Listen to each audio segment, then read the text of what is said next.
Okay, so for our exercise, we decided to do this like place of home thing. So because I think it's biomimicry and then also like references to aspect cultural elements.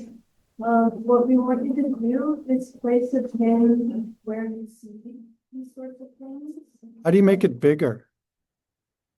And for like the biggest at level three. Really?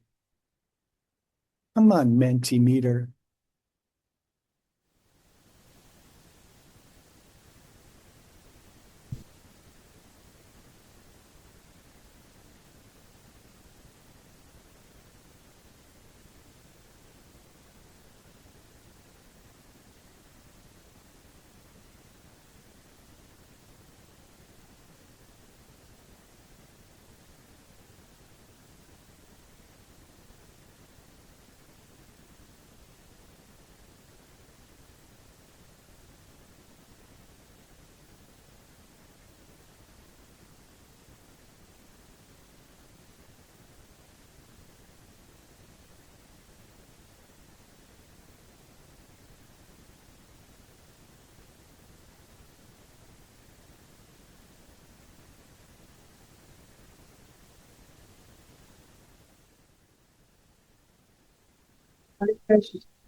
But we try and pick different places as well.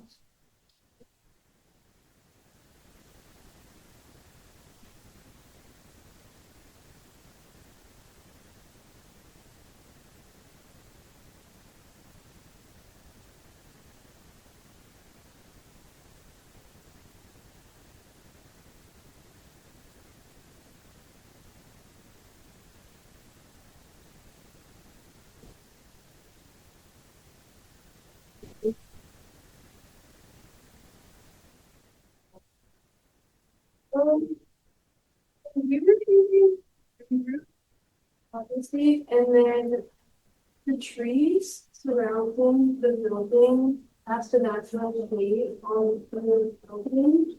And then you could see here, there were like these glass panels on the top that let in natural light.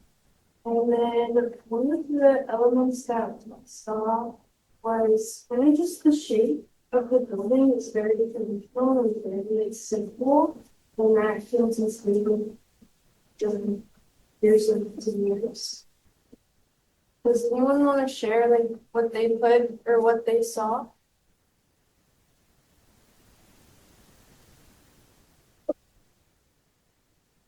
I think one important thing that one of the readings talked about is sort of the aesthetic of biomimicry versus sustainability features. So things like a green roof often can have a look of like greenwashing, and it could make the project more expensive. Whereas there's other things that can be done that actually might like a bit more might not stick out, are more conducive to sustainability and mitigating the effects of climate change. Yeah, I think this is the comment. So can we debate a little bit about that? So she mentioned the aesthetic of biomimicry versus the sustainability of biomimicry. So what's the difference? Can we have both together? Yeah, that's a good point. I think it's a good one.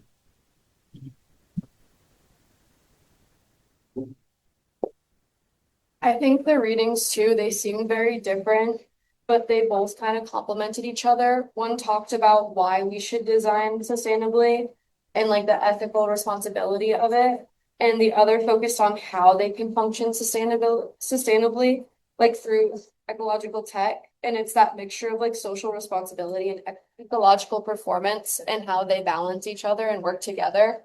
And they both talked about not like creating new, but how we can apply these principles to existing buildings and how we can like move forward more responsibly.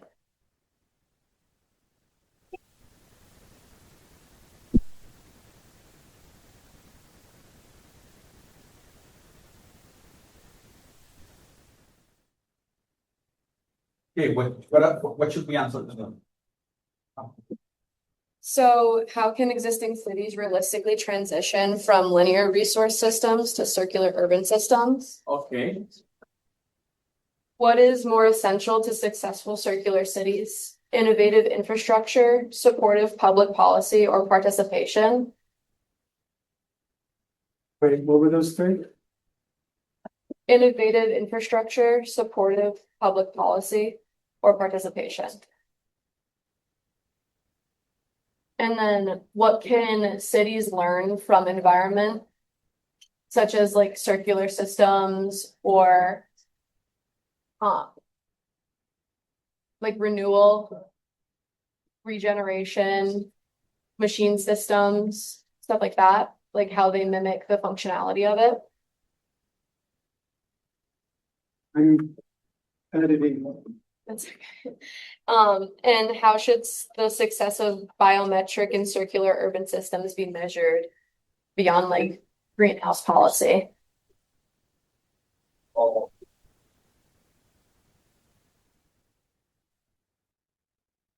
What to measure beyond CO2, Yeah. because that's kind of what we measure. Another one Let me see. is, can urban sustainability be achieved through policy alone, or is it a set of pre-existing values already embedded in the culture?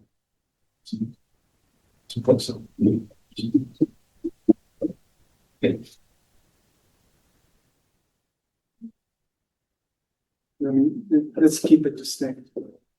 Is that okay? Mm-hmm. And then can natural ecosystems serve as models for cities today?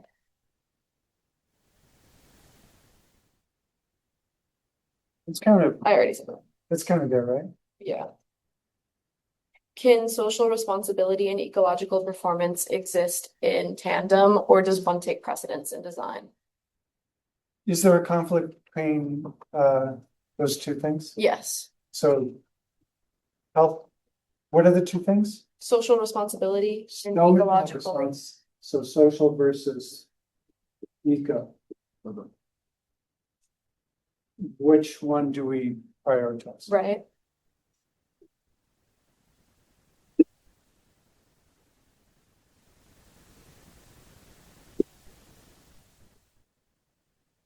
And in this day and age, how can we be better stewards of the earth in regards to caring for natural resources instead of exploiting them?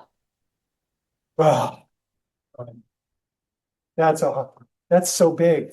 Yeah, that's why it's the last question. What can these guys do though? Can you make it so it's something these guys Like ethically sourced materials in this day or and age. or you walk into your office and your boss says, okay, today we're going to choose the titanium skin, not the bioalgae mycelium skin. What do they do? Like prioritizing research and like considerate of natural resources instead of like produced ones. Yeah, so how can we identify the opportunities and work really hard so that we show up at the meeting saying, well, here's the titanium skin. But if you'll bear with me, here's an alternative. Yes, the first cost is greater, but over time, it's less expensive, and look at the score we get in the LEED certification process. So kind of how can we identify the opportunities? Even though we're lowly paid junior architects, how do we identify those opportunities and then do the work? How about that? How to survive in a workplace that's hostile to these ideas? What are the strategies for surviving in a workplace that's hostile to these ideas? Is that a suitable substitute for the bigger question? How to thrive in a profession that may seem hostile to these ideas, to ecosystem, holistic ecosystem approaches.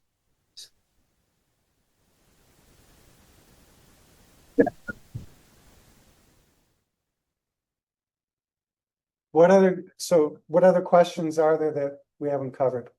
There's an awful lot here about linear, circular, biomimicry. What did you guys read? Which reading did you read? You read both? I read both. Both. Both. Wow. That's great. Are there any questions that we're missing out on that belong on this board? What I think is interesting about reading about the Islamic urban planning, but how a lot of their planning was results of the existing culture. When the other meeting, when it talks about the German city framework, they had a set of policies that were implemented that they were able to achieve a lot of the sustainability measures. A lot of other cities, I know Vancouver had them, I think Boston as well. They've had a citywide policy, but they haven't actually achieved a lot of those goals. So I guess the question is, what for the cities that are actually working in terms of implementing sustainable infrastructure, what do they have that some other cities, that a lot of American cities don't have? Right. It kind of gets back to this. Which are the core elements? It gets to your question, the way you phrased it. Is policy enough? Or is there evidence that, like in Freiburg, they were like anti-nuclear back in the 60s? Like this underlying value system, to what extent is policy vulnerable, prone to failure when it's not backed up by heartfelt values of society? Yeah, because it kind of questions the logic of policy then affects the culture, but in some ways policy can't be implemented unless there's already pre-existing values in that culture.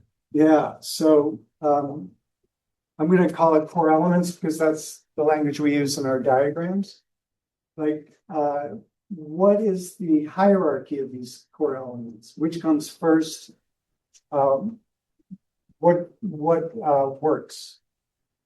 Is that okay? Yeah. Because I really love this one. This is a challenging one. Yeah. The Islamic one that we read this week was really similar to the other one last, I think. So we focus more on like the biomimicry because it's like it's Similar thing. Yeah. What did we read last week that was similar? It was Roman or Greek and Yeah. how that applies Mhm. to modern stuff. Yeah, that's a good point. Yeah. There's physical geometries Yeah. in the Roman and the Greek, and now we're revisiting physical geometries in the Islamic. Yeah. Yeah, the reading for biomimicry really like pushed the like core idea of like whether sustainability is more of a social and ethical challenge or whether it's an environmental and technological challenge in this day and age. Right. So it's more like technical systems.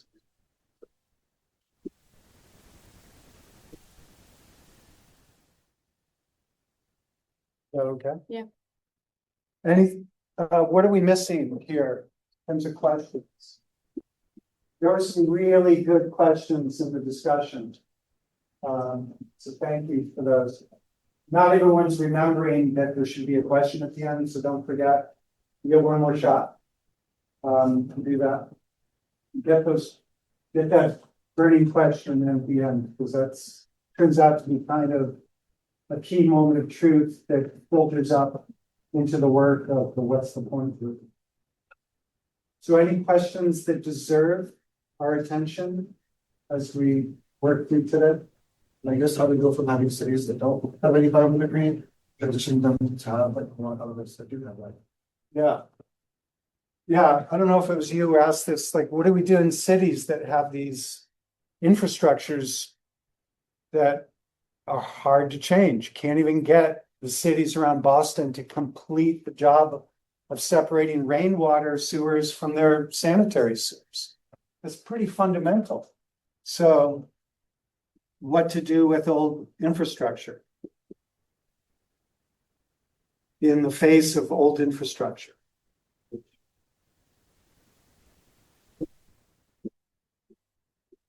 What else?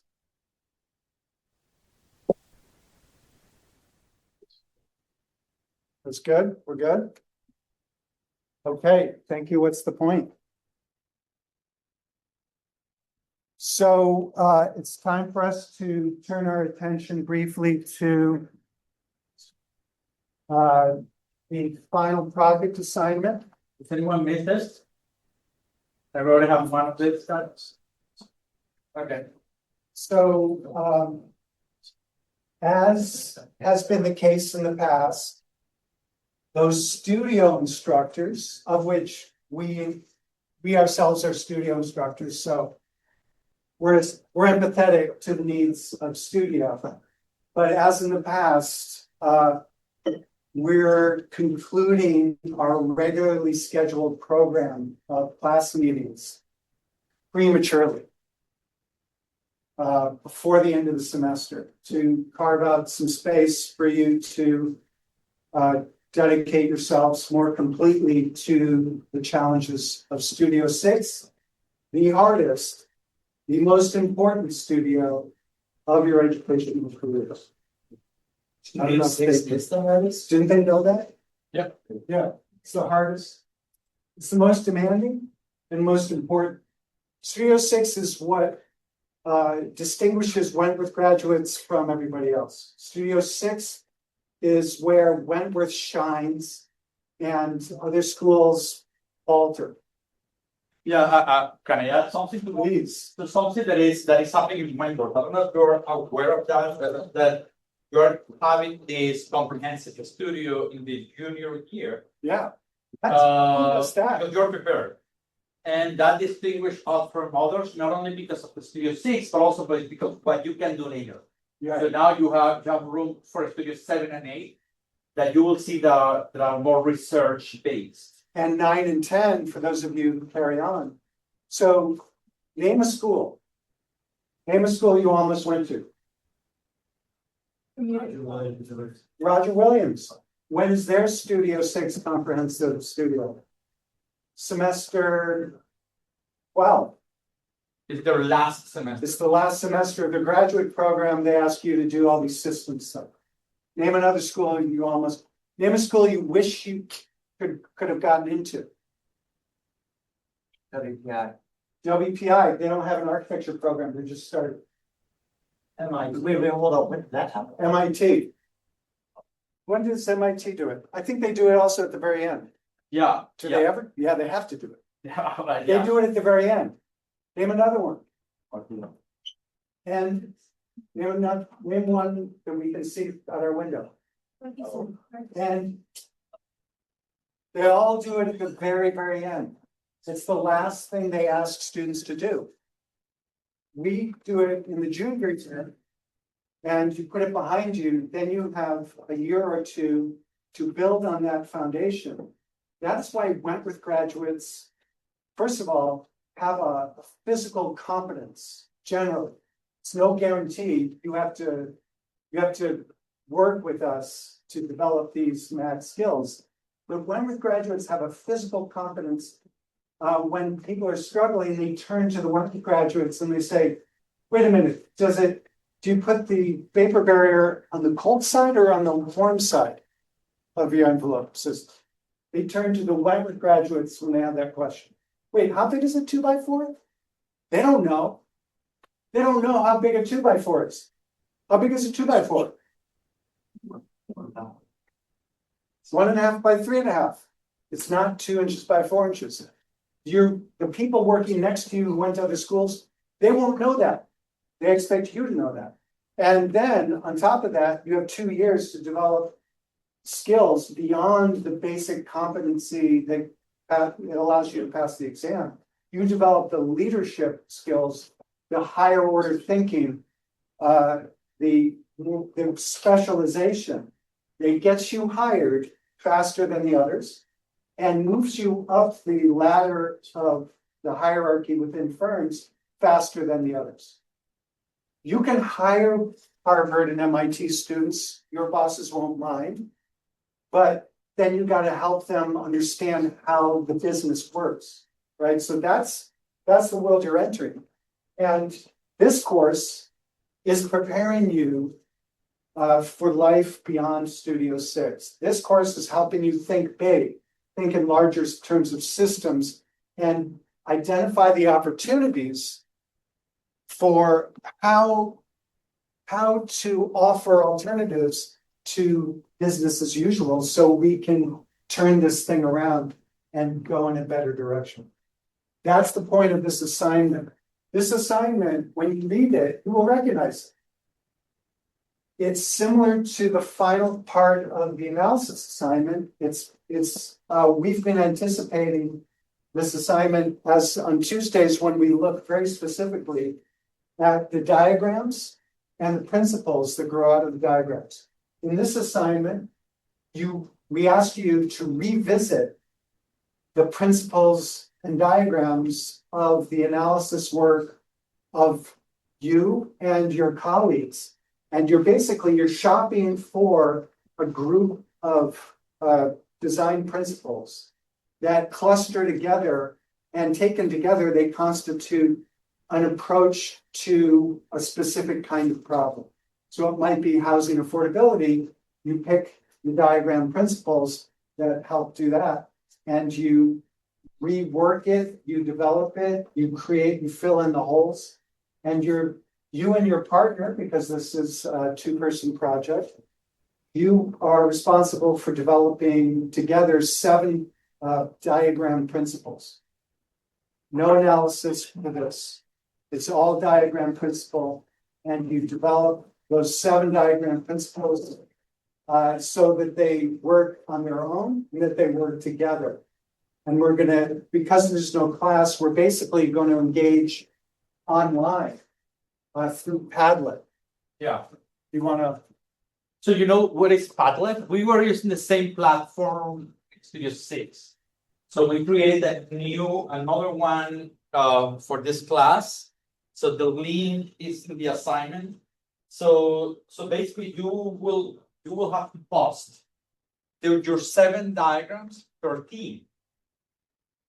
And then you will have 3 days to interact each other about how you like that art. So part of the grade, we will grade you how you interact with other publications. You can, in Padlet, you can select you can vote from 1 to 5. You can add hashtags to create patterns like that connect one diagram and the other, or you can make comments. So we are having this platform to share the diagrams that you select. So let me reframe again. Step 1, come on, this is clearly identified here, but step 1, you identify 7 diagrams out of the many diagrams that you have, not only in your sections, but in other sections. So we are okay if Susanna and Audrey decided to work together, they goes to Robert's sections and start counting diagrams and pick 7 that she found that can create the patterns altogether. We hope that you select not only your diagrams, the one that you draw, but others one. After you do that, you redraw them. You have to make a new drawing to make them more beautiful, more appealing, more publishable. So something that you will be proud to publish. And you will rewrite the design principles to match better with your general idea. And then after that, you will publish that in Padlet, these 7 things. and then you will start interacting each other. Is that clear so far? After that, we are asking you, yeah, Are we posting all 7? Is the sign-in sheet 3 or 4? 3 or 4 per person. Okay. If you are a team of 2, it's 7. Yeah, and it's intentional that it's divided non-equally. Okay, so you have to pick 3 or 4. If you work with Jake, you will pick 3 or 4. Then you will pick 7, and you publish together these 7. Okay. Okay. After you publish the diagram, and you start interacting with them, you will learn more about what you did, and then you will create a publication, a document in Brightspeed. That, correct me if I am wrong, have an introduction, the 7 principles with the diagrams, and a conclusion. So the introduction says why these are together, why you decided that these 7 are together, what is the main idea that combines them. So that should be like an approach. It should be a single thing. It shouldn't be a list of the 7 things. It should be in order to create more affordable housing. The single statement that holds everything that follows together is this. Or if you want to improve walkability in suburbs, Right. you have to do these 7 things. Or if you want to explore how to design a corridor, and you can have corridors for humans, corridors for non-humans, and so on. So, and etc. You can have any big idea that you can, any approach that you want to have. Yeah, so it's a And then big idea. It's a big idea. Yeah. And at the end, so you have the introduction, you explain your big idea, you put the 7 things that you publish in Padlet or in a document, and finally you conclude. The conclusions, as we learned in this semester, is mostly a transitions to something else. Well, in this case, it's more like, here are the things that might, here are the changes in the system that need to be made in order for this to be a success. So identifying the barriers and what we must do to overcome those obstacles. I agree. Yeah. Yeah. It's whatever it says here, I think it says it Yeah. even more clearly. Any question about this assignment? If you have been working in Tuesday in the diagram, this shouldn't be difficult. Because it's basically recapping, having a summary of what you learned and difficult thing. So, and a spoiler, we are planning to use in the future this Padlet, and not for us, but for the whole school. So our plan, this is our agenda, our hidden agenda, that in the future we can, if that works, we can give that to the next generation in Studio 5. When I start Studio 5, starting working in house, they can have this Padlet to see principles, and they can learn from you for their projects. So we hope that that will be so good that the students from Northeastern will be looking at that to design their projects. In 15 years from now, next year's Studio 5 students will be in a firm and they'll say, oh, we got this problem with, how are we going to solve this walkability problem? What are we going to do? What are we going to do? And Stacy, who's taking Studio 5 next year, she'll say, oh, you need to hire Tyrese, because look at this Padlet that I've been carrying around with me since 15 years ago. Look at what Tyrese did in this Padlet. Oh, can you contact your friend Tyrese? I've never met him before, but sure. And because he's obviously the one who knows how to do this, right? So this is a resource. This is a role. This is the leadership role in the profession that Wentworth students play. And just to reinforce that this analysis diagram principle exercise, this is not a weird thing. This is not just an Ignacio Robert thing. This is not just a Wentworth thing. This is an architecture thing. This is a design thing. This is what designers do. This is what makes designers different from non-designers. We walk through the world, we look at curtain walls and we say, how did they detail that? Oh, look at where the silicon gap is. Oh, I think there's a thermal bridge here. we walk through the world and we interpret the things we see day in, day out. We analyze it. We take it apart in our minds, and sometimes by drawing it, we learn from the things we see in the world, and we abstract it as a set of principles. Friends don't let friends create thermal bridging in a curtain wall. This is wrong. Friends don't let friends depend on caulk for a moisture barrier. Yeah, caulk is not dependable. You need to do flashing properly. And you got to put eyes on the street. So things like this is what designers do. We've simply formalized it to get you to do it better, faster, deeper, more effectively than anyone else out there. And just to reinforce this, Ignacio and I never go anywhere without our copies of patterning. So can you recognize who is older? No, he left he's pretty old too. He left his copy in Venezuela. So I have to buy a new one, yeah. Yeah. So take a look at this. This is a really important book. It basically, each chapter takes a historic example. It looks at it in photography. It writes about it. They write about it.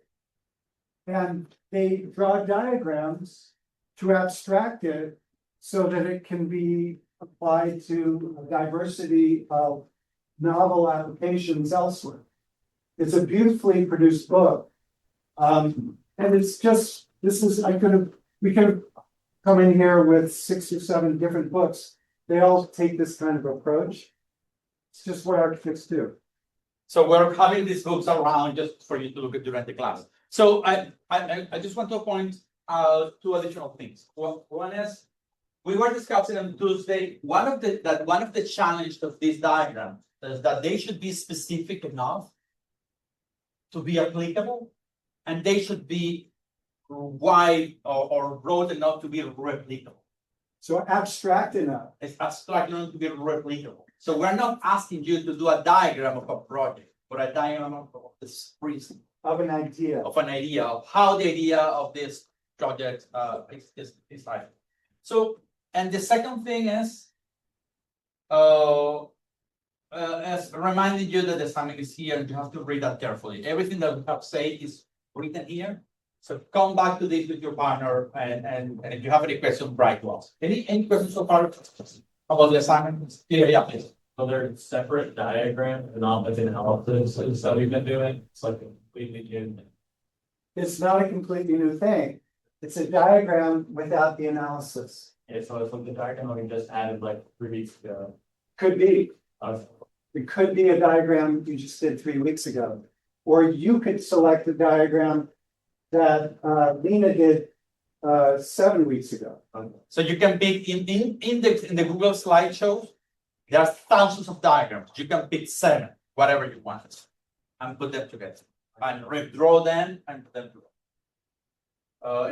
Yeah, please. It's you and your partner. So form partnerships. We're leaving that up to you. So yeah, group of 2. And if you have trouble securing a partner, talk to us. We can do some matchmaking. We prefer not to do it, but we can make it if Yeah. so. We can do it. We're Yeah. here for you. Any other question for us? The special note on giving credit, like when you choose Shaylin's diagram from 3 weeks ago, you should say, hey, I'm not the first one. I'm building on Shaylin's work. At the bottom of the last page, this is how you write a citation that acknowledges that you're building on the work of your classmate. This is how you do it. Okay. And I know you're going to be horrified by me telling you this, but some of your colleagues, they read the instructions up to a point and then they stop reading the instructions. So they are doing fantastic work, but they're getting C's on the assignments because they got bored or they ran out of time. Right? They're not doing the assignment that's given here. Friends don't let friends these points because they did not carefully or completely read the assignment. It's only 4 pages. And it's written like a checklist. It's the instructions at Wentworth have never been so simplified, streamlined, and clear. It's just that it's a demanding assignment like the others. Make sure your buddy is reading it carefully and thorough. Okay. Any other question for us? Yeah, I see. Do we just put up like all the diagrams already exist, or do we also make like our own from like form of the diagrams? You can select diagrams that you did or someone else did. You can be inspired by analysis projects where there was no diagram associated, but you know how to abstract a diagram out of specific analyses. Also, we hope this happens. Well, I'm trying to address racial disparities in wealth accumulation through homeownership. I see 3 principles and diagrams that fit, but I need to develop 4 new ones. My team needs to develop 4 new ones that have not been surfaced in the work of the course. In order to finish a big idea. In order to do justice to this big idea, you're going to have to make up some new diagrams to fill in the gaps in what the course has covered. Yeah, and again, diagrams should be beautiful, huh? So remember that we were doing sometimes in class diagrams that you do in 5 minutes. This is not a 5-minute diagram. Yeah. There should be a consistency of the graphic quality, and it should be a high graphic quality. It should be clear, simple, and it should be elegant. It should be elegant in its simplicity and its completeness. And it should be simple because they will be seen in an iPhone.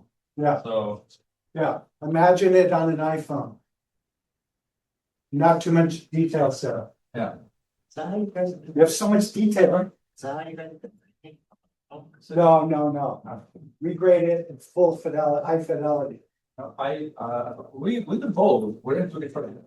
Yeah. I do it in my Google class. Yeah. I'm grading it right now in my Google class.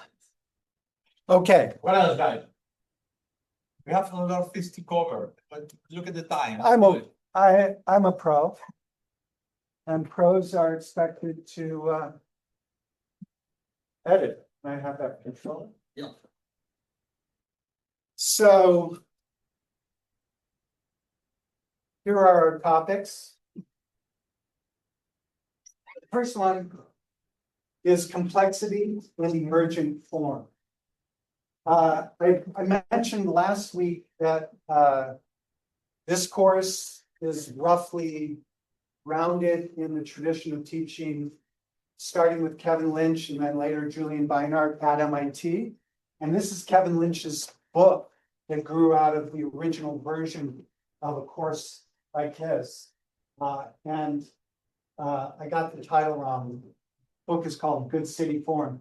But it's interesting to see the role of these diagrams. These diagrams look like the diagrams in the books that are going around from desk to desk. Sometimes we sit down with a design project and we visualize some big form. But in order to do that, that big form is probably overly simplistic. Like it used to infuriate me. Oh no, I'm fired. Used to infuriate me when I worked at Iron Pay and Associates. The principals would walk around with these plexiglass, these lucite sphere, cylinder, rectangle, cube, cone. And that's why their architecture sucks, is because everything is a composition of cubes and spheres and cones. It's boring. right? So when you're thinking, when you're trying to design the form and you're just trying to come up with it from nothing, it tends to be very disappointing. It tends to be these big shapes that are frustratingly dumb looking, right? There's a whole nother thing going on that we refer to in the design professions as emergent form.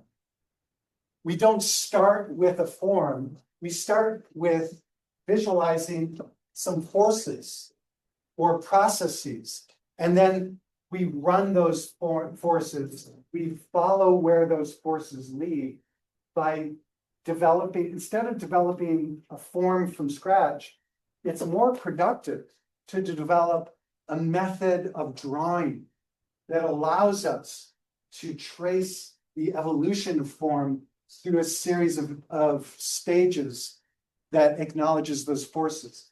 This is what emergent form produces. And this is why, who knows how to do grasshopper? Who's learned grasshopper?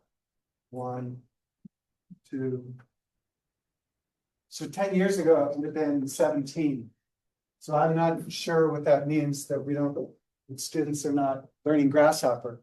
But basically, one of the strategies for developing this emergent form approach, which can be highly productive, is you have a grasshopper extension to your Rhino, and basically it takes a spreadsheet that allows multiple different variations of your form to emerge simply by changing the formulas in the spreadsheet. Am I capturing that? Jake, did I get it? More or less. More or less, you'll forgive me. So, so here's a question. Here's a beautiful form. What's the algorithm that produces this form?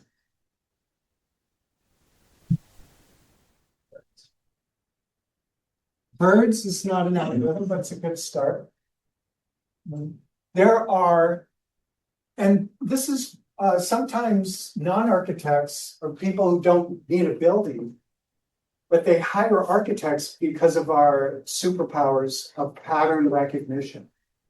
Who hires architects when they're not interested in a building? The military hire architects. Wall Street hires architects, or at least they did before AI.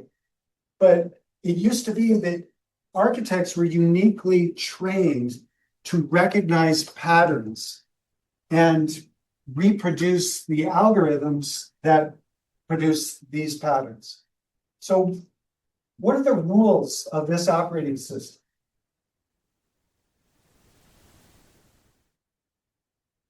Name one of the rules that would produce this form. Each bird is trying to keep a certain distance away from each other. Yeah, each bird is trying to keep a certain distance away from each other, but we might need 2 lines of code for that. How close is too close?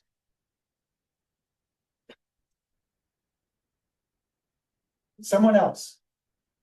We're writing the lines of code for our swarm nanobots. How close is too close?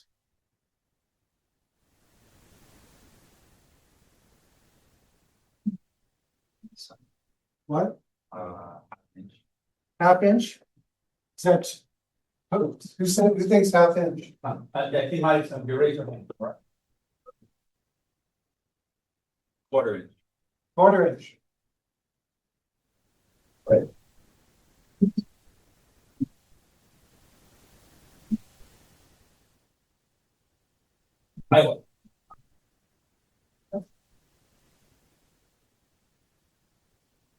Very does. How close is too close? You gotta speed this up. No time. And their wings touch each other. When their wings touch each other. Are the wings hitting each other? Well, I get that. I don't think so. So it's maybe 6 inches. Okay. But if the only line of code was, okay, birds, if you get, as soon as you get to the limit of 6 inches, steer away from the bird next to you. If that were the only line of code, what would happen? They would disperse, right? So there must be a second line of code. So I thought it's that like they're all tethered to each other. They can go 6 inches up to however many inches away from each other, like a spring or something. Well, there's no physical spring, But like, which, yeah. but there's an algorithm. There's an algorithm spring, right? So what's the second line of code? What's the maximum space before they turn back? 6 feet. 6 feet? Yeah. Okay. That's okay. And now let's write a few other lines of code. If you're a bird, what are you afraid of? Bigger birds. So if you're at the very edge, get away from danger. So move in towards the middle if you're at the edge because you're at risk. And so that is what creates the boundary of the cloud. Is there's kind of a hard edge to this form because of that third rule. And now what are they doing? Why are they landing? So they're looking at the end of every day, they're looking for a place to roost for the night. And so a fourth line of code is together decide where you're going to roost for the night. And so there needs to be a critical mass of birds close to a location where they might safely roost for the night. And then there's just this sense of a decision and they descend. So it gets complicated to code, but we're architects and we can identify 4 or 5 lines of code that produces this form. That's the message. There's just all you need is a few rules, and the interaction between these rules have a non-linear relationship to the form that it's produced.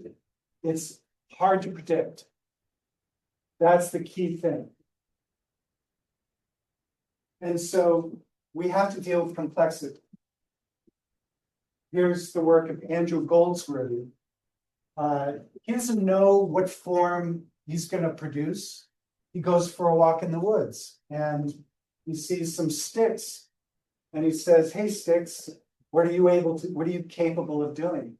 Very similar to what Lucan said about the brick. "Hey, brick, how are you today, brick? What do you want to do? What can you do that is unpredicted by the simplicity of your form?" And the brick talked to him, because architects can hear voices. The brick said, "How about an arch? Who would have thought of that? The brick doesn't look like an arch, has no curves in it. So how can bricks make all these curves? Because of the mortar joint." So this is a similar exercise. And just by combining a couple of rules, that if you put a stick here, and then it's basically a woven pattern. If you have 2 sticks opposing the bending of the one stick in the middle, it will create a structure. And so there's a logic to this that emerges out of a few simple rules. So the real question at the core of the professional challenge is just like we've been asking all semester. What architecture, what forms, what urban arrangements do the operating system rules of our society? How do the operating rules produce a specific outcome of forms of architecture and urban fragments? And it's hard to see it because we're in it. Scientists have proven that fish have no word for water. They don't have a concept of water because they're always in the water. They can't see the water. They don't have a word for water. They don't know how to talk about water. Well, we are fish in the water of capitalism and of the status quo. We take for granted that wealthy people donate money to elections and that's speech and it's fine for billionaires to influence the outcome of elections. That's just normal for us now. But in order to break out of this normal and to see it from the outside, let's look at a different operating system and look at how a few simple rules, just like the birds, just like the sticks, how a few simple rules produce outcomes that are difficult to predict from just knowing the rules themselves. And this is a basic understanding of complexity. Architects historically have always been good at dealing with complexity. So it's extremely disappointing that in the post-war period, architects fled complexity and sought sanctuary in linear mathematical rules. These linear mathematical rules that were dominating after World War II produced a world that is profoundly and fundamentally dysfunctional and produced all the problems of the 21st century. So we need to look at the rules of this operating system from the outside so that we can understand them and identify the opportunities. We need to identify those opportunities for tweaking just one thing at a time to allow the complexity of the interactions between everything play out. So very quickly, what's this? What are the rules that produced this complexity? And this is the reason we did the Mortada reading, is to most people, to most architects, what's the word that comes to mind when you show non-architects this image? And many architects, chaos, randomness, right? But the more we stare at it, the more we see rules, the more we do pattern recognition, because that is our superpower. We do pattern recognition. You need pattern recognition, you call the architects, right? So I see pattern recognition. There are certain lines that are shown breaking through here. And there's a certain pattern, if you focus in, there's this certain cellular structure. And then there's something very different. This thing is different than the other things.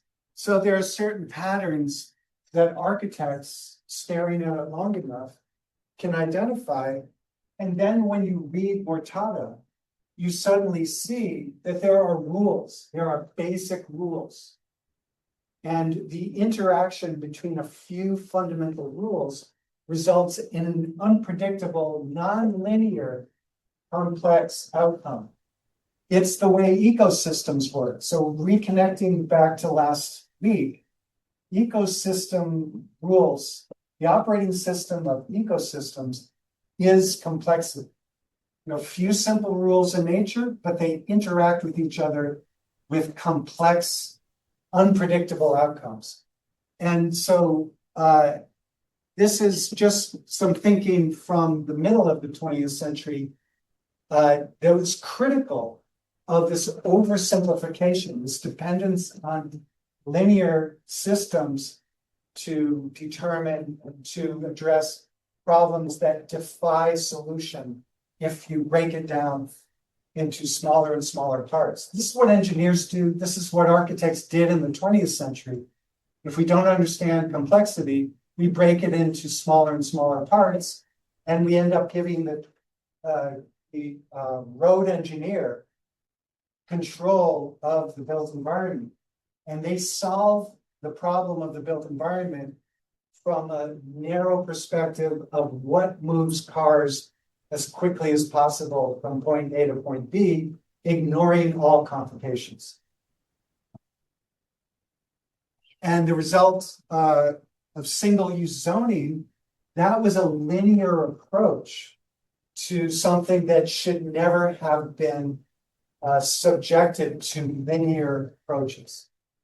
The way stores and homes and businesses and churches and parks and streets as social spaces, the way they operate when they operate well is not linear. It is complex, and it needs to be returned to a level of complexity to allow each of the individual components work better. The best walking space, the best going space is next to the best being space. The best being space is next to a going space. They make each other better. These two functions operate best when they're operate in a situation of complexity. Cars less so, but in terms of people walking, complexity is a good thing. And the most dangerous situations in the built environment are in traffic where the drivers are confident that they have the right of way. They don't have to negotiate with any other road users. They can just go. And if someone gets run over, it's because they violated my right of way. These are the most dangerous situations. So in many places, people are starting to put in a shared space where there's no traffic signals, there's no lines, there's no yield sign, that they changed it to paving. And when drivers come through these spaces, they make eye contact with other users and they negotiate their way across the space and do not presume their right of way and zoom through the crowd.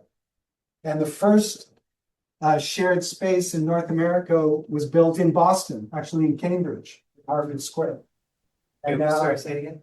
it's at Harvard Square between Church Street and Nassau by Club Passim. It was the first shared space in North America. I have not known. So no time for this, but complexity is the result of clearly identifiable rules that we can understand each rule in and of itself. But once you combine those rules, the outcome is unpredictable. But the rules are there. What are the rules? Those who read Mortada: privacy,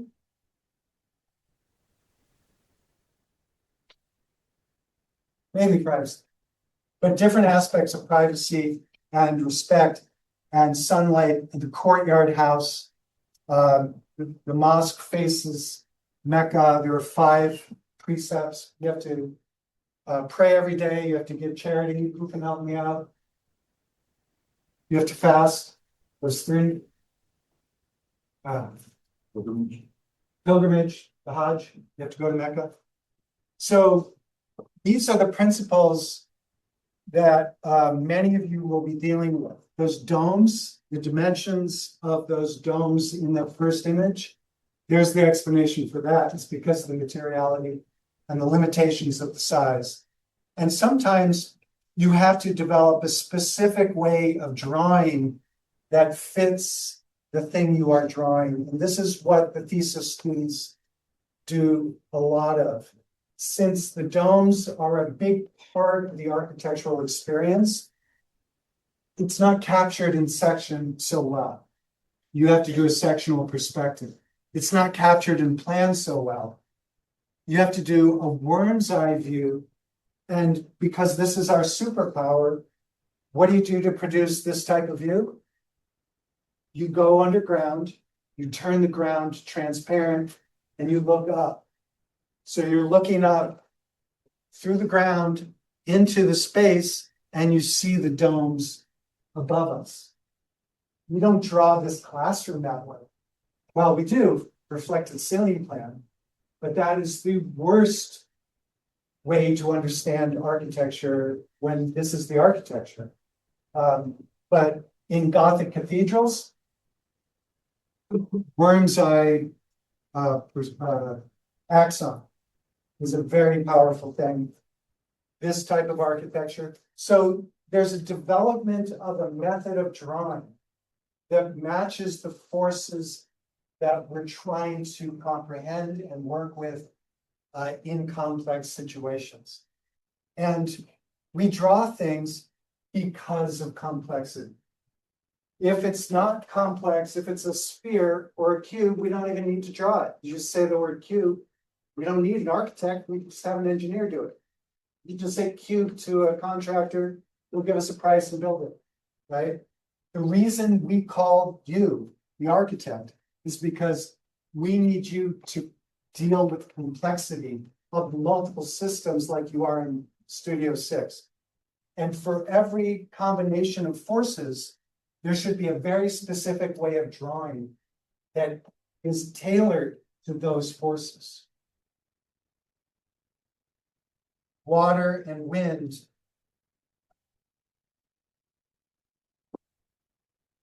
I was lucky enough to visit. All I had previously was this, the landscape of Morocco. Who's been to Morocco?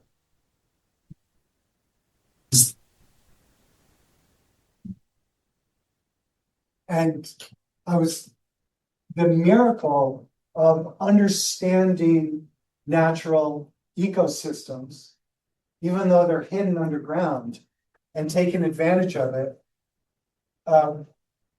Basically, this is a canal that brings water hundreds of miles in some cases across the desert to allow gardens to flourish in the middle of the desert. And this is looking straight up to your region? Is it yours? Yeah, I went to Morocco. Yeah, that's good. And so this is the diagram of that.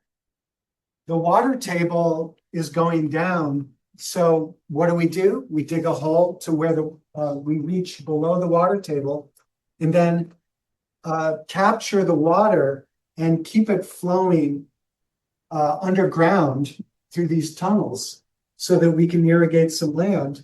And this is the outcome. We have these remarkable accomplishments with nature and culture working together, all informed by the values and precepts of Islam, of the Quran, of the Hadith, of the legal findings over centuries, since the 7th century. And it's not just about water supply, it's also evaporative cooling. You bring air across the surface of the water underground, it cools. Evapotranspiration is a word that NJ wants you to make sure you know. Right? What's that word? What did you say? You said. Oh, NJ. What was the word? I'm going to tell him. Didn't he tell you this one? He told you this one, didn't he? Evapotranspiration. And so it's evaporative cooling. And these towers are, in addition to that, they capture breezes and bring them into the spaces. So no time. Just so we can reverse this whole process, we've been looking at Islamic cities. Let's look at an Islamic city that decides to become modern. Let's take the rules of Islam and let's suspend some of them and embrace the rules of Western American. Let's bring the US dream, the American dream overseas. Remember that? Let's bring the American dream overseas into Kuwait City. One of my students, when I was teaching a version of this course at RISD, showed me his house. And wow, this is Kuwait City. And as he's showing it to us, we zoom in, we zoom in, we zoom in. And this is a modern development. And since land values go up and we can't afford as much land, so the courtyard house is adapted so that instead of being 3 rooms wide and 3 or 4 rooms deep, the courthouse is now 2 rooms wide, 3 rooms deep. So the courtyard is shifted off to one side and the rooms gather around the courtyard like that. And the courtyard house is something that was featured in both readings.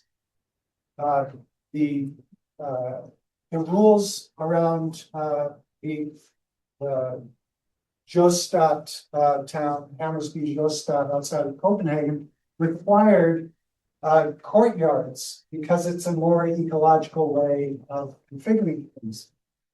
It used to be in Studio 2, Studio Project was a courtyard house.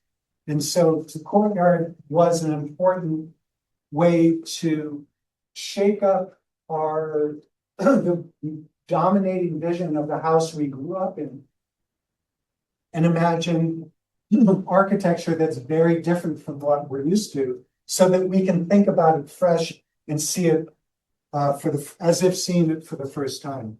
So in some places, the courtyard house gave way to this new set of rules that said, instead of bringing the exterior walls to a zero lot line condition, where there are no, the courtyard, if this is the property line, this is the courtyard.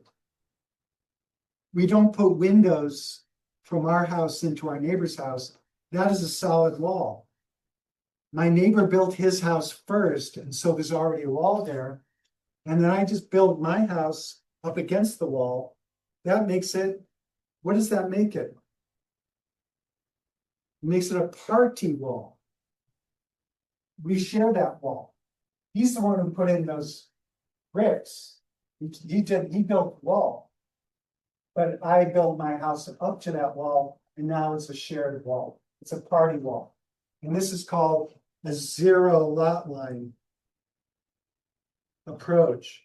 And it favors having all the windows and visual access inward to the courtyard and across the courtyard, which is okay in terms of privacy. It's one compound, it's all my family, right? Lena, what's the house? Can you describe the house?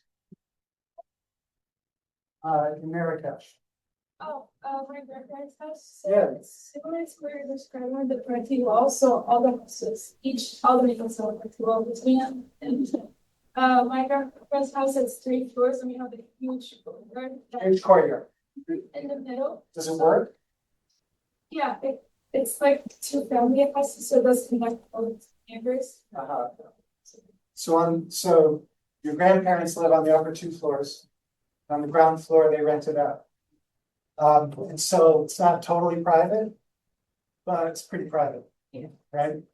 And friends don't let friends build their rooftop higher than their neighbor's rooftop, because in the summer we sleep outside on the roof. That would just not be right to build my rooftop so that I can look down on my neighbor's rooftop. That would be unheard of, against the rules. But here in this location, they said, oh, American Dream Overseas, let's make a rule that you have to stay 2 meters away from the property line. Let's call it 6 feet. So now you have 4 meters, 12 feet between the buildings. And if you put windows looking across those 12 feet, now if the windows align, you've got problems. It doesn't just violate a principle of building code, but the values of Islam. So they tried this and it was a disaster. It reduces the ability to build a house. It's so small now that the courtyards get even more constrained in this configuration. So it's a really interesting example of you move away from the original rules of the operating system. It causes unpredictable problems that you couldn't predict. Actually, we probably could have predicted it. And then they immediately abandon it. And then we see the type of projects that win awards now, where they go back to developing multifamily houses, incorporating the courtyard idea as part of these multifamily houses.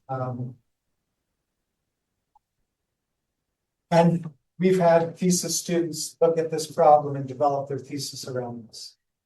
The final topic is the Aga Khan Award for Architecture, which if you're looking for not just, actually, you would think that, oh, this the Aga Khan Award for Architecture, a great place to look for examples of Islamic architecture, right? Not so fast. They give awards to projects that are produced anywhere in the Islamic world. Where is the Islamic world? There are Muslims everywhere that they are not banned. So far, there are Muslims everywhere.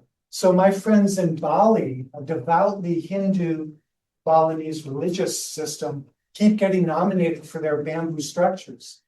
There are some Muslims on the island of Bali, but these bamboo structures are not mosques.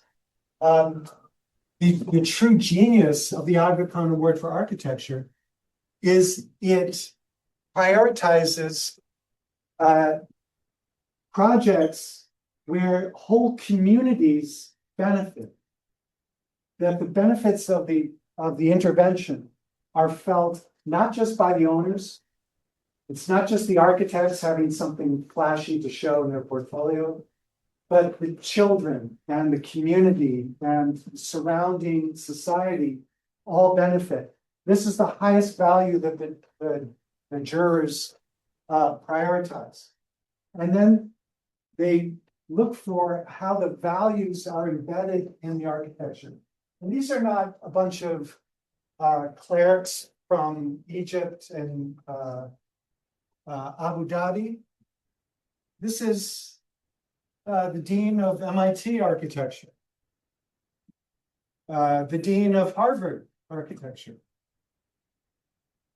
Leslie Loco, the African cities person. He hangs out around Boston. So Boston is very heavily overrepresented in this jury. This year, for the 13th cycle of the Aga Khan Award for Architecture, an international jury shortlisted 19 candidates out of 348 entries.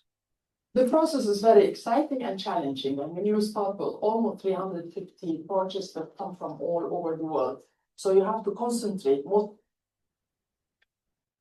But what they go on to say is this past cycle, the values that they've identified are, it just confirms these values. There's often an urbanistic approach that they are elevating. So this is a source for a very rich source. The Aga Khan Award for Architecture has a deep archive online, and it's a great source for the kinds of projects that show approaches that do what we're looking for. It engages natural systems in order to do a better job for a complex world, not just, it's not the Pritzker Prize. It's a totally different animal, and it embraces the kind of values that we're trying to grasp in this course. So that's it. Thank you very much. Been refreshed. Yeah. Yeah. So I'm asking Rob to refresh because I usually change some of my slides following what we listen here. So guys, so fasten your seatbelts. It's a lot of information. So you please be very attentive, because especially at the end, in addition to the Aga Khan Award, I'm providing you a bunch of examples that you can take for your analysis. So the first part of my presentation is more conceptual. So the first one is a joke.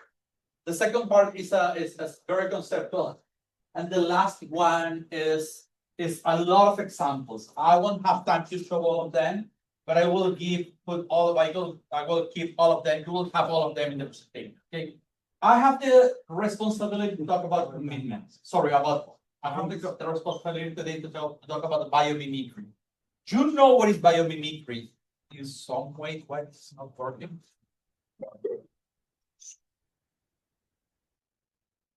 So that is basically the definition, is how we mimic the nature in order to solve human problems.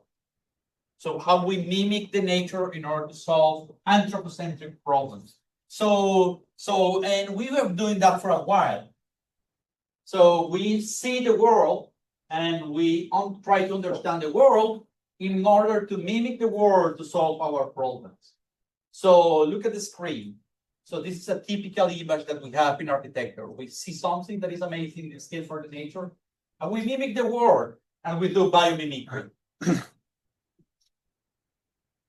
Guys, this is a joke. You have to love. Let's do that again, okay? So because if you don't get the joke, you're not getting the point. Okay, we're gonna repeat everything, okay? So pretend that we didn't have it. Okay, so we are architects and we see the world like this one, and we mimic the nature in order to solve our problems. So it's like, is this a good building? No, not at all. What are they looking at? So they're basically doing, this is real, huh? This is not a render. This is not AI. It's the Natural Fisheries Development Board building in India. So they're trying to mimic their nature. This is what we are talking. No. So another example. This is the Olympics by Frank Gehry. He's also inspired by a thief. And this is at the end of the Barcelona. It's an amazing structure. This is a good building. It's better. It's a good building. It's just a sculpture. Is he mimicking architecture or nature? Not really. It's mimicking the form of architecture. So what I want to challenge here is be careful, because we are trying not to mimic or to emulate the natural environment, but trying to understand its logic and to engage with their systems. Something that emerged today in Robert's lecture is that we were asking a lot about the metrics, the type of projects, the infrastructure that we have in order to engage with nature. And Robert, what was saying is, instead of mimicking the nature or the metric, try to understand the rules behind the systems in order to mimic them, in order to work with them. So I gotta turn on the light for a second, because probably can I stop here for a second? Please close your eyes. Okay, what I did today is, in your discussion, I noticed that many of you, especially, I'm going to highlight Kira and Catalina's discussion. She was pointing that why we, instead of probably to engage better with the ecosystem, we have to think more about the human behavior rather than the infrastructure that we build. So what they were saying in the discussion is doing something similar what Robert did. It's not about the metric, it's about the rules that creates the metric. Like the notion of the birds moving around. It's not about the metrics, but about the rules that creates the metric. It's not about the infrastructure, but the rules that create infrastructure. But what I believe here is, in order to understand, so you can say that the metric is the green infrastructure. And this is very important for me, because sometimes you go around and you say, oh, this is more sustainable because it has a green roof. And I want to point out what Jake said at the beginning. It's not about how it looks like, but how, because sometimes it could be greenwashing, but how the systems really are sustainable or not, even if it doesn't look really like a green building. So it's not about the infrastructure or how we measure that, but the rules that create that. And probably, in order to understand how that works, I'm using Aiden and Samia's responses. Who's Samia? Where is her? Not here. What is Aiden? Aiden. I really like the response, because he was talking about, oh, guys, it's not about the individual. It's about the system. It's not about how you think points, but how you really understand rules that creates everything. So probably there is an ethic where we understand ecosystem above individual to create rules that understand us how can we create metrics and infrastructure. Can you follow me? The pathway that I'm trying to build here. So it's not mimicking things in the nature, but systems in the nature in order to be more ecosystemic or more ecological. And that could be the 30% of my class. So we're gonna skip that. So it's understanding that we don't observe the nature in order to mimic, but we are the nature. We are part of them. We are systemically part of the nature. And that's basically connect me with the discussion last week. Understand that we are not in the center of the environment, but the environment is an ecosystem and we belong to that systemically, and everything is nature. We are nature. If you understand ethically, we are nature, and what we are doing here affects the natural environment, and there is no division between natural and culture. There is no division between conservation and development, and we are all part of them. We can ethically think how we can engage better with systemic things. So at the end, what I want to highlight here is that all these species always happen to me with this. Cancel. Why this is happening?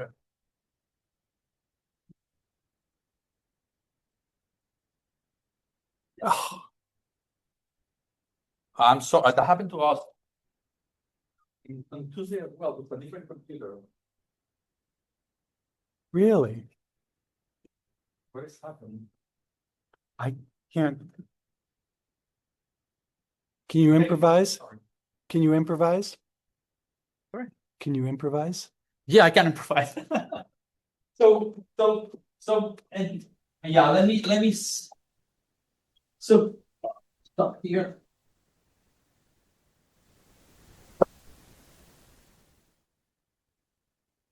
Yeah, what I was trying to explain is that these systems work together systemically, humans and non-humans, and how we can create an environment where everything is connected.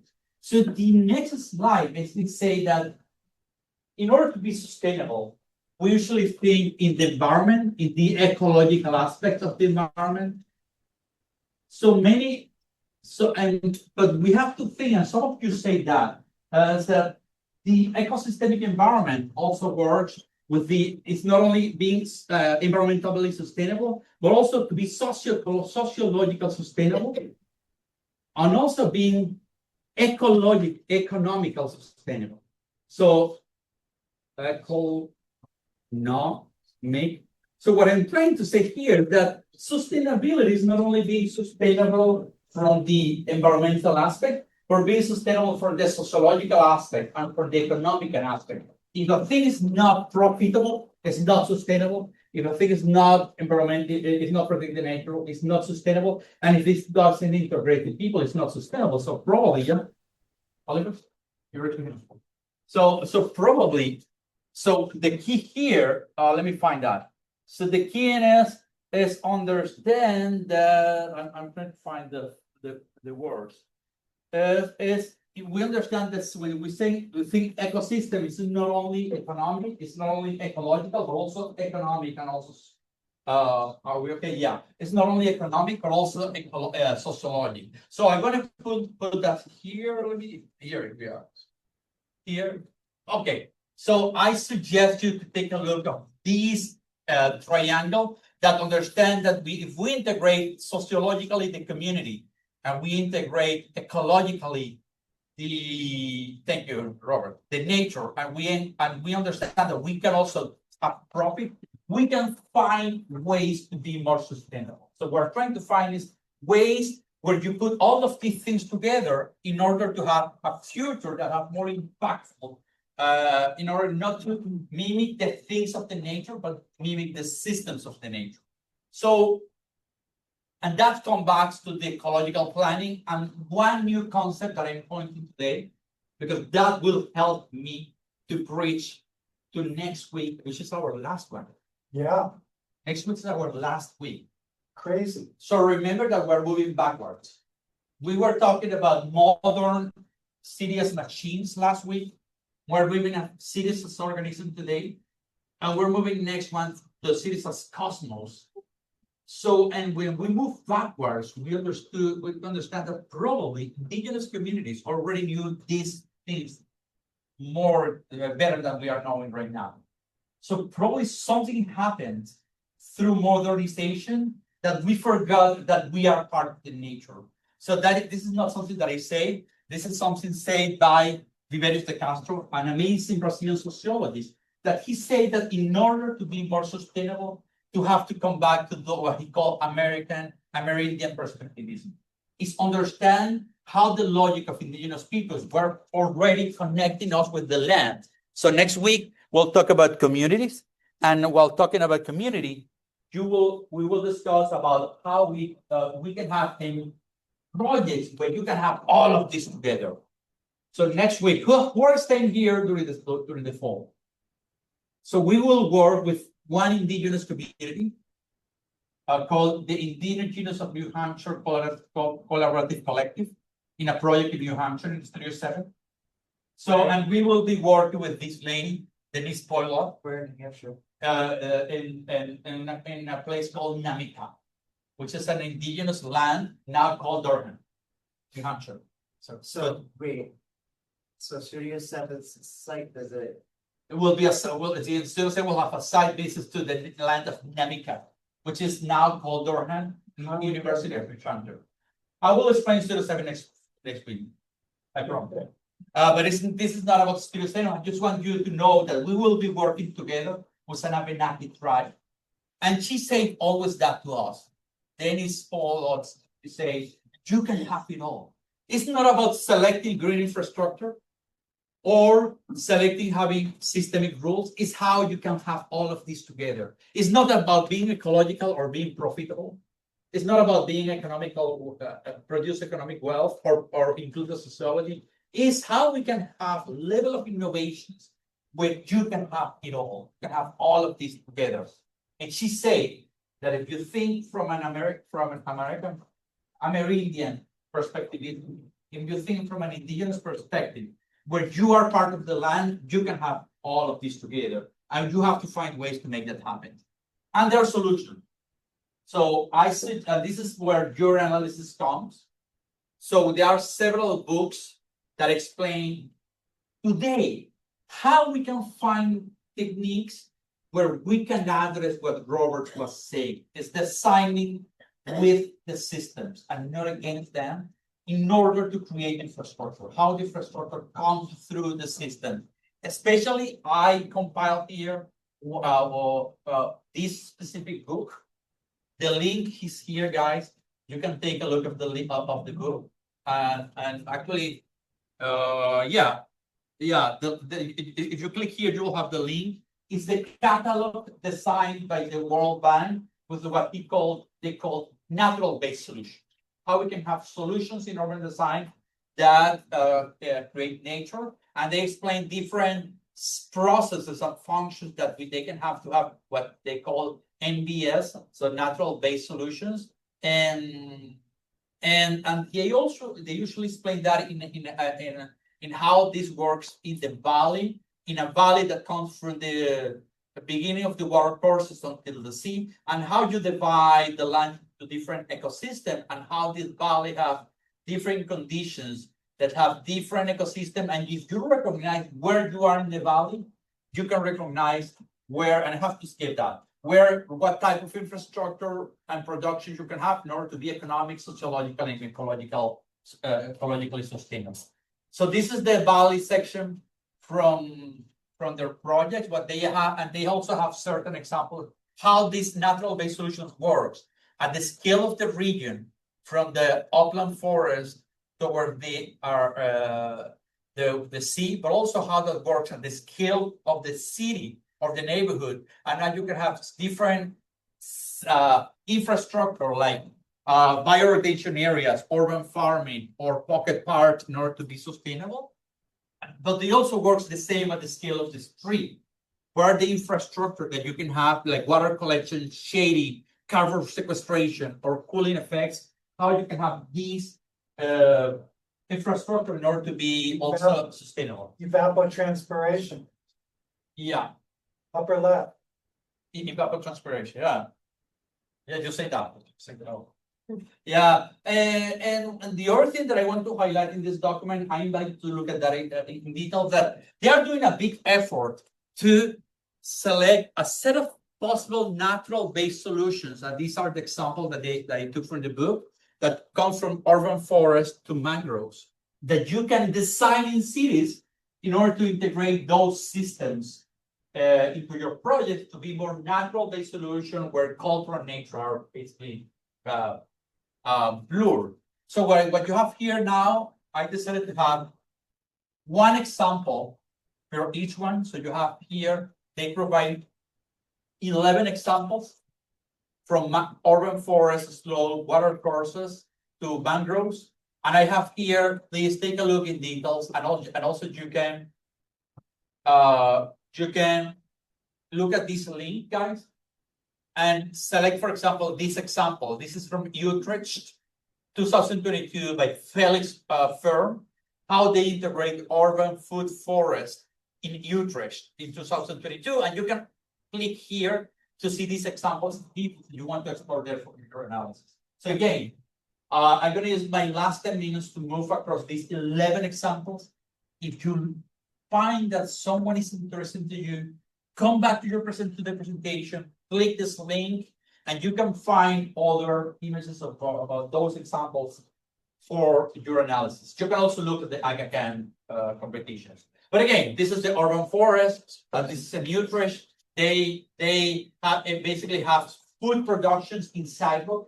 Imagine that instead of having beautiful trees, you have food production, and you can go with your community to harvest apples or orange in front of your jurisdiction as part of your environment. While you have farming and streets, and you can have, or instead of having both together, these are urban forests. That there are other examples that they have in the urban forest. In this case, it's beautiful because they decided to. Some of you did these examples like that last Tuesday. You have the infrastructure that is floating to allow non-humans to move below this pathway. And they do that through participation. Slopes. This is a project from one of the best firms in Latin America. So this firm basically decided to work with the slopes from one part of the hill to the other to create different gardens for people to gather and for harvest to happen. I've heard of them. Yeah, they are amazing. They should win awards. And by the way, this was the focus of Studio 3. Yeah. And here at Wentworth, we had 108 students working on this site. Yeah. In Caracas. Yes, that's correct. So they have an old house here, and in this case, the project was basically moving to work with the slopes to create a set of gardens that vertically connects them, and to create this type of infrastructure that basically deals or organize the nature. Or again, number 3, water courses. So in this case, they decided, and some of you already did that during this is a very famous project in Cheongdong-chan, Seoul. Do you like it one? We've seen it too often. Yeah, in we've seen that class. too much. Yeah, High line and this. yeah, forget don't do that. it, don't Yeah, do it. it's so repeated. Don't do this one. Like, it's amazing, but we have to find another example. Oh, I think Catalina, you did this one. So basically, this is Parque Bicentenario in Bogota. Some Asante teams, they decided to do this infrastructure to connect the guard, how the green goes across these two neighborhoods above this highway. So basically, they are using architecture, buildings to create new infrastructure, to create this environment. I like this one, not because of the image. Oh, or come on, I can make it. You can do it. I can do it. Oh, I knew you could. yeah, listen, let's listen.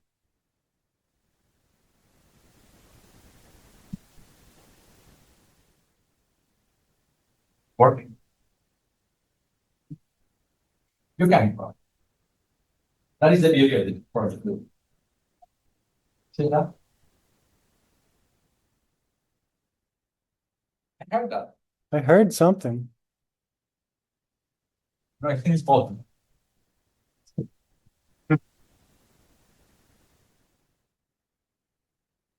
Yeah.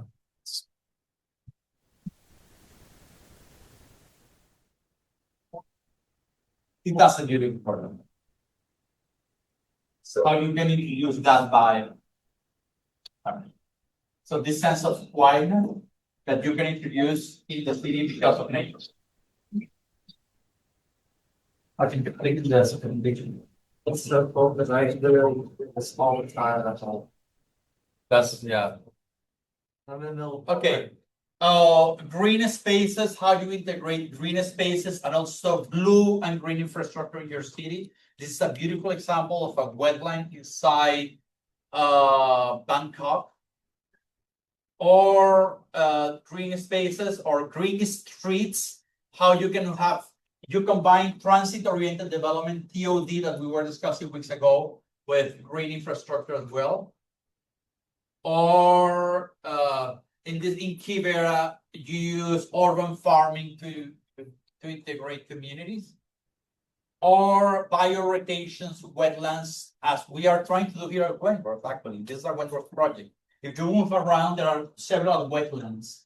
So you can analyze these wetlands that we have in Wentworth and see what is working well and what could work better in these wetlands. So it's basically introducing wetlands inside urban environments. So, and bioretentions, and I actually chalk, we did that project several weeks ago. You can do that with chalk. You can do that with a new perspective of natural-based solutions. Your analysis were more about the human. You can reanalyze that from the perspective of more than humans, including, again, what I suggest you to look at here, look at the examples, look at where is it located, click a link here, and you can see more images of these examples and analyze them. How you create these floodlands, floodplains, where sometimes the water goes here, sometimes the water there, and you work with the adaptation of flooding as part of your project. Or design with mangroves. This is one of my best examples, how mangroves can help you to prevent floodings and natural disasters. This is an example of Miami, but this is a case of Gassy Bay, where they work with the community to create mangroves to protect from flooding their community, and they use that as part of their project in a whole bay of Gassy Bay, and they have a distribution of different type of species that they can make it. So it's understand that our scope as an architect school can also deal with the interaction within community and nature in order to have this ecosystemic democracy that we were talking before through project, through design. So again, I did that quickly because we didn't have time to see all of them, but in the document, take a look at the document. They divided that with different type of intervention that have, actually this is a design principles book. The permeability, cooling effects, or infiltration, that are processes, and then you have functions that are soil pollution, coastal erosion, or biodiversity to have some benefits like cultural biodiversity of vegetation. And you can create a framework for natural-based solutions that can be applied to different parts of the system. Take a look at the document because they will give you some examples for your analysis. Okay? We have 5 minutes for the what's the point group, guys. Thank you.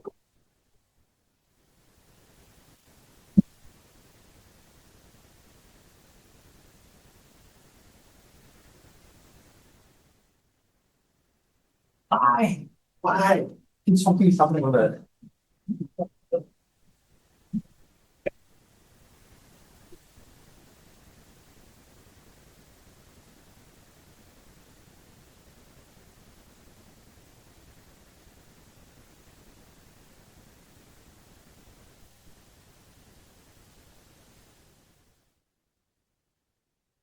I had to force quit. Really? Yeah. So yeah. So you need the presentation to. No. Okay, go ahead. Please.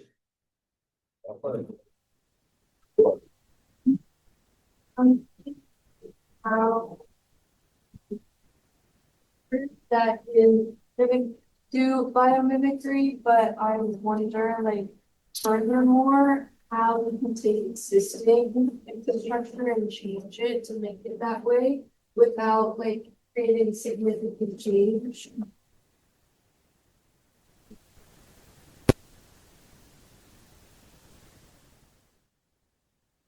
I feel like a lot of the questions can respond back to like affordable housing and adaptive reuse and like really focusing on recovering construction materials and starting on a smaller scale. Like Isaac's question in the beginning of the class was like, how do we do this to existing areas?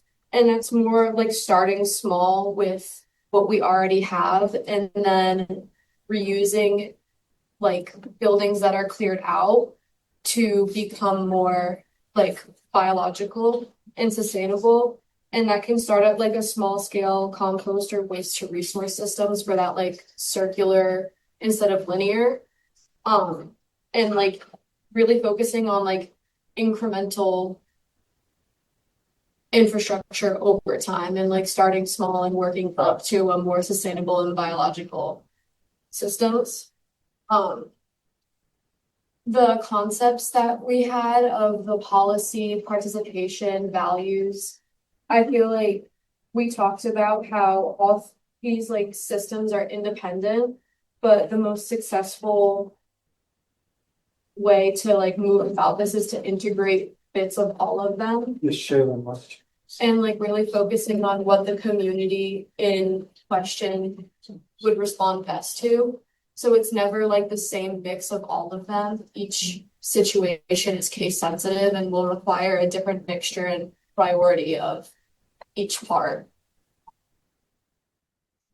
There was another question about how we can use what we learned from past history and architecture in like today's society, and the answer is that you can't explicitly replicate everything from history and from past architecture.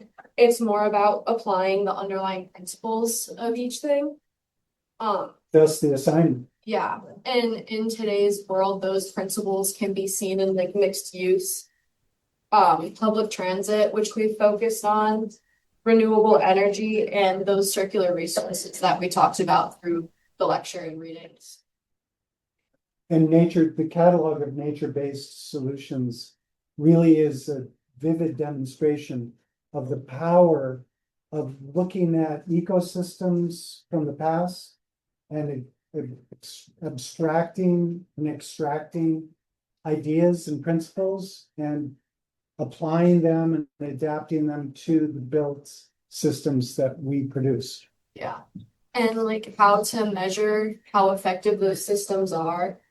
It's more through like performance, through the society's performance after these implementations and the economic performance. So like material reuse rates, the public health outcomes, the biodiversity that comes from it, and long-term operating costs. And that can also bleed into the question of how do we thrive in these situations. And it's more about like prioritizing equitable, phased, and like community-oriented implementation. Yeah, I'm going to emphasize that and push it a little further because of the this question. Should we be environmentally sustainable, or should we address social injustice, which is a higher priority? In typical 21st century fashion, the answer that the design professions have come up with is you cannot do one without the other. Instead of taking these eco-tourist resorts and applying those principles to wealthy subdivisions, the right thing to do is identify those communities that have been victimized by environmental justice issues. Redlining is an environmental justice weapon that put non-white communities adjacent to factories and oil refineries throughout the United States. That's where you focus. That's where you do the work first. You start with the communities that have been victimized most egregiously throughout history, and you start there and let the benefits trickle up. So we have a few minutes left, but I want to highlight just a warning, because that happened last year, and I want for it to happen. We were working during the semester trying to deal with communities and trying to be more equitable and more have more social justice. So now we are introducing a new actor, a new agent, which is the nature. So it's not that now we're doing nature, but we forget communities. Right. It's not this or that one. It's this and the other one. So try to find examples. Now, we don't want now to see, beautiful cars that forgets everything that we have discussed before.